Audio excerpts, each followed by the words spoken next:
Gas બોટલોની વિતરણ વ્યવસ્થા police બંદોબસ્ત હેઠળ શરૂ કરવામાં આવી છે। ગેસની બોટલના વિતરણમાં અવ્યવસ્થા ન સર્જાય જેને લઈને કલેક્ટરના આદેશ બાદ પોલીસ બંદોબસ્ત અપાયો છે। ગ્રામ્ય વિસ્તારમાં કોઈપણ રૂટમાં ગેસની બોટલની ગાડી જતી હશે તેની સાથે ફરજિયાત પોલીસ બંદોબસ્ત પણ રહેશે। ગેસની બોટલ વિતરણ સમયે કોઈપણ વ્યવસ્થા ન સર્જાય અને ધક્કામુક્કી ન થાય અથવા તો અન્ય કોઈ પ્રશ્ન ન ઊભા થાય જેને લઈને નિર્ણય કરવામાં આવ્યો છે અને જિલ્લાના ગ્રામ્ય વિસ્તારોમાં સવારથી જ પોલીસ બંદોબસ્ત હેઠળ ગેસની બોટલોનું વિતરણ કરવામાં આવી રહ્યું છે। પોલીસનું બંદોબસ્ત હેઠળ ગેસના બાટલાનું વિતરણ કરવામાં આવતા ગ્રામજનોને વ્યવસ્થિત રીતે ગેસની બોટલો હવે મળી રહી છે।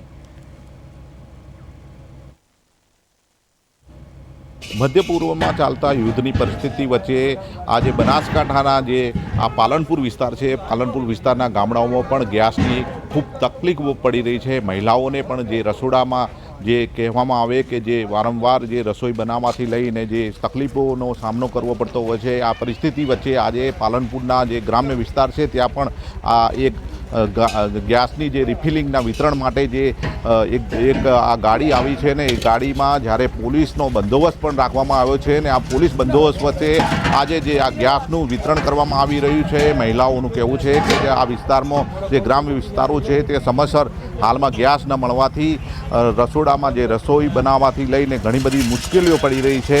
ત્યારે હાલમાં તો જે જ્યારે આ ગેસની રિફિલિંગ વિતરણ માટેની જે આ ગાડી પહોંચી છે ત્યારે મહિલાઓ પણ આ જે વિસ્તારની જે મહિલાઓ છે મહિલાઓ પણ હાલમાં તો ગેસ લેવા માટે લાઈનોમાં છે અને જે લોકો છે તે પણ હાલ લાઈનમાં રહીને જે ગેસની જે રિફિલિંગ લેવા માટે લાઈનમાં રહીને જે આ ગેસ રિફિલિંગ લેવા માટે મજબૂર બન્યા છે।